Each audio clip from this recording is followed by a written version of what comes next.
Se você não consegue controlar suas emoções, as pessoas vão te controlar. A maioria das pessoas não entende controle emocional. Não se trata apenas de manter a calma, mas de compreender como a mente molda silenciosamente seu comportamento, seus relacionamentos e a maneira como você reage ao mundo. E talvez exista algo ainda mais profundo, porque algumas pessoas, mesmo sendo inteligentes, conscientes e capazes de estabelecer relações, simplesmente preferem ficar sozinhas. Neste vídeo, você vai entender os padrões psicológicos que podem explicar essa escolha, a diferença entre solidão e solitude, e por que o afastamento social nem sempre significa tristeza, insegurança ou dificuldade de relacionamento. Você também vai descobrir como a personalidade, a necessidade de estímulo, os hábitos emocionais e a forma como uma pessoa processa informações podem influenciar sua preferência por ambientes mais silenciosos e por menos interações sociais. Este é um espaço de compreensão da mente humana e emoções modernas, ajudando pessoas a entender ansiedade, relacionamentos e pensamentos internos. Portanto, fique até o final, porque alguns comportamentos que parecem estranhos ou antissociais podem revelar, na verdade, uma maneira diferente de perceber, selecionar e administrar as próprias relações. Porque a verdadeira questão não é apenas porque alguém escolhe ficar sozinho, mas o que essa escolha revela sobre a mente dessa pessoa. Você já percebeu que, às vezes, ficar sozinho parece muito mais confortável do que estar cercado de pessoas? Talvez você já tenha recusado um convite não porque estivesse triste, mas porque só de imaginar conversa, barulho, mensagens, cobranças e aquela obrigação de parecer interessado, já sentiu vontade de ficar em casa. E o mais curioso é que, depois de algumas horas sozinho, sua cabeça parece respirar melhor. Se isso acontece com você, fique até o final deste vídeo, porque existe uma diferença importante entre simplesmente gostar da própria companhia e estar se afastando das pessoas por uma razão que você ainda não percebeu. No dia a dia, muita gente inteligente passa por isso sem conseguir explicar. Trabalha, estuda, conversa, responde mensagens, participa de reuniões, encontra amigos, mas, quando finalmente fica sozinha, sente um alívio difícil de explicar. Isso acontece porque nossa mente não reage apenas ao que está acontecendo, mas também à quantidade de estímulos, decisões e interações que precisa processar. Uma conversa aparentemente simples pode exigir atenção, interpretação, resposta e até controle emocional. Para algumas pessoas, esse processamento é intenso. Então, o silêncio não representa vazio. Pode representar recuperação. Só que existe um detalhe. Quando alguém começa a perceber que quase sempre prefere o próprio espaço, surge uma pergunta desconfortável.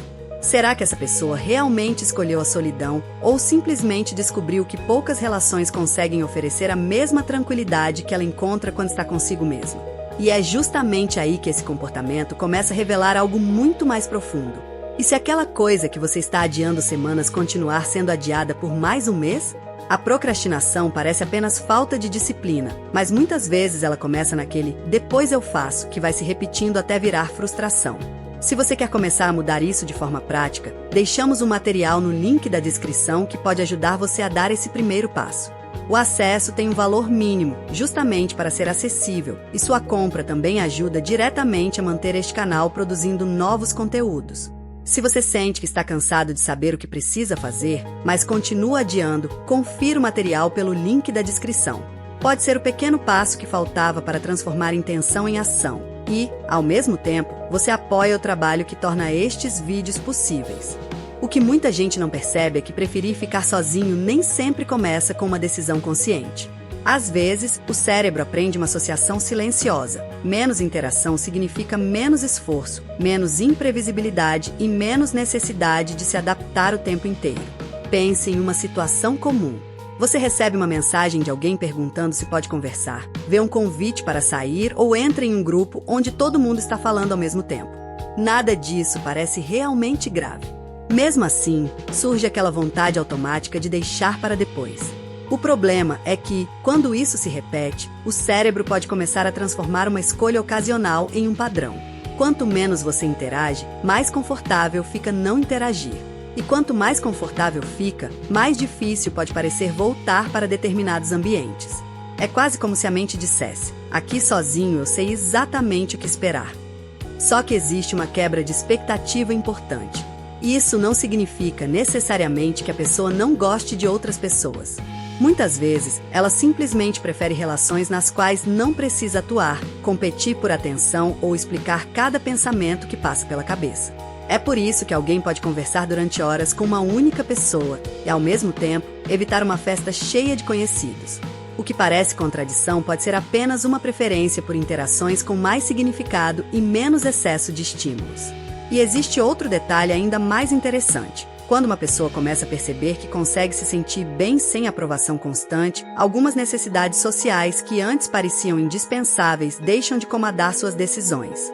É nesse ponto que ficar sozinho deixa de ser apenas uma pausa e começa a revelar uma característica muito mais profunda da personalidade.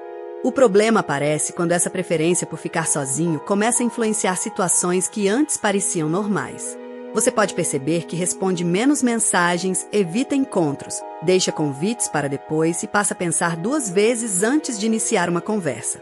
No começo, isso pode até trazer alívio.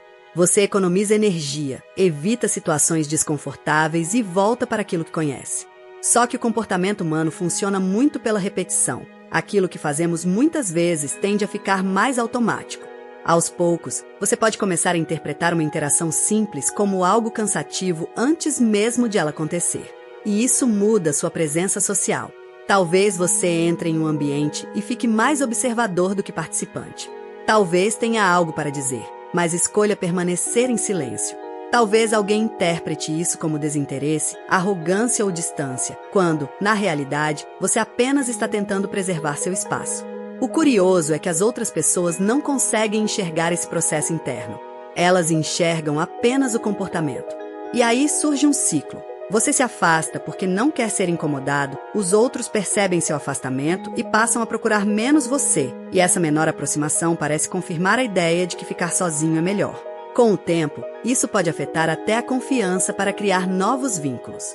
Não porque você tenha perdido a capacidade de se relacionar, mas porque passou menos tempo praticando determinadas interações. É como uma habilidade que continua existindo, mas deixa de ser exercitada. E aqui está a parte que costuma passar despercebida. Nem todo afastamento é um problema, mas quando a escolha de ficar sozinho começa a ser determinada pelo medo, pelo cansaço constante ou pela sensação de que ninguém vale o esforço, talvez não seja mais apenas uma preferência. E essa diferença muda completamente a maneira de interpretar o comportamento. Existe uma camada ainda mais profunda por trás dessa preferência por ficar sozinho. Às vezes, a maneira como alguém se relaciona no presente foi construída muito antes de ela perceber. Pense em uma pessoa que, durante anos, aprendeu que falar demais gerava críticas, que demonstrar sentimentos trazia julgamento ou que confiar em alguém quase sempre terminava em decepção. Com o tempo, ela não precisa lembrar conscientemente de cada situação para carregar aquela aprendizagem. O cérebro registra padrões. Quando me aproximo, posso me machucar. Quando mostro quem sou, posso ser rejeitado. Quando fico na minha, tenho mais controle. E então a situação atual pode despertar uma reação que parece exagerada para quem está de fora. Uma simples brincadeira pode ser interpretada como crítica. Uma demora para responder pode parecer rejeição. Um convite cancelado pode reforçar a sensação de que relacionamentos não são confiáveis. Não significa que a pessoa esteja vivendo presa ao passado o tempo inteiro. Significa que experiências anteriores podem influenciar a forma como ela interpreta acontecimentos novos. É por isso que 2 pessoas podem passar exatamente pela mesma situação e reagir de maneiras completamente diferentes. Uma pensa, aconteceu, tudo bem. A outra sente, eu já conheço esse caminho. E quando esse padrão se repete durante anos, ficar sozinho pode começar a parecer uma proteção, não simplesmente uma preferência. O silêncio oferece previsibilidade. Ninguém decepciona você quando ninguém está perto o suficiente para decepcionar. Só que essa proteção também pode criar uma armadilha. Quanto mais a mente associa distância com segurança, mais difícil pode ser perceber quando uma nova pessoa realmente merece confiança. E é justamente nesse ponto que a história muda, porque talvez a grande questão não seja descobrir por que algumas pessoas gostam de ficar sozinhas, mas entender como elas aprenderam a selecionar tão cuidadosamente quem pode entrar em seu mundo. Talvez, depois de tudo isso, a pergunta mais importante não seja por que pessoas inteligentes preferem ficar sozinhas, mas o que exatamente está por trás da minha vontade de ficar sozinho. Porque 2 pessoas podem passar horas em silêncio e estarem vivendo experiências completamente diferentes. Uma pode estar simplesmente aproveitando a própria companhia, organizando os pensamentos, descansando da quantidade de estímulos do dia e escolhendo relações mais profundas. Outra pode estar se escondendo de situações que despertam medo, insegurança ou lembranças desagradáveis. Por fora, o comportamento parece igual. Por dentro, a história é completamente diferente. E perceber essa diferença já muda a maneira de interpretar a própria personalidade. Você não precisa transformar sua rotina, se obrigar a sair mais ou começar a aceitar todos os convites para provar que é uma pessoa sociável. A questão é observar o que acontece dentro de você antes, durante e depois dessas escolhas. Quando recusa um encontro, sente alívio ou arrependimento. Quando alguém tenta se aproximar, surge curiosidade ou vontade imediata de se proteger? Quando está sozinho, sente liberdade ou apenas deixa de sentir aquilo que incomodava? Essas perguntas não entregam uma resposta pronta, mas ajudam a separar preferência de defesa. E essa consciência pode mudar pouco a pouco a relação que você tem com a própria solidão. Porque ficar sozinho não é automaticamente sinal de tristeza, assim como estar cercado de pessoas não é prova de felicidade. O que importa é a liberdade por trás da escolha. Quando você começa a reconhecer seus padrões sem se julgar, deixa de reagir automaticamente a eles. E talvez seja aí que a verdadeira transformação aconteça. Não quando você passa a querer estar com todo mundo, mas quando consegue escolher entre estar sozinho ou acompanhado sem sentir que uma dessas opções é a única maneira de se proteger. Afinal, algumas pessoas não se afastam porque não precisam de ninguém. Elas apenas aprenderam que nem todo mundo merece acesso ao seu mundo interior. Talvez, no fim, ficar sozinho nunca tenha sido realmente sobre não precisar de ninguém. Talvez seja sobre aquilo que acontece dentro da mente quando o mundo fica silencioso e você finalmente não precisa interpretar olhares, responder expectativas ou tentar ocupar um espaço que não parece feito para você. Algumas pessoas encontram nesse silêncio uma sensação de liberdade que não encontram em grandes grupos. Outras encontram uma proteção que aprenderam a construir ao longo dos anos. E existe uma diferença enorme entre essas duas experiências, mesmo que, para quem observa de fora, pareçam exatamente iguais. A solidão pode ser ausência de pessoas, mas também pode ser presença de si mesmo. Pode existir no meio de uma multidão ou desaparecer completamente quando alguém encontra uma única pessoa com quem consegue ser verdadeiramente espontâneo. Por isso, talvez a característica mais interessante de uma pessoa que prefere ficar sozinha não seja o fato de ela se afastar, mas a forma como ela escolhe quem merece sua presença. Porque quando você entende que comportamento não aparece do nada, pequenas atitudes começam a ganhar outro significado. O convite recusado, a mensagem não respondida, o silêncio durante uma conversa, a vontade de voltar para casa depois de algumas horas convivendo. Por trás de cada escolha pode existir uma história que ninguém vê. E talvez seja justamente isso que torna a mente humana tão complexa. Aquilo que parece distância para uma pessoa pode significar paz para outra. Aquilo que parece isolamento pode ser apenas uma forma de preservar espaço interior. E, em alguns casos, aquilo que parece independência pode esconder uma necessidade profunda de conexão que ainda não encontrou o lugar certo para existir.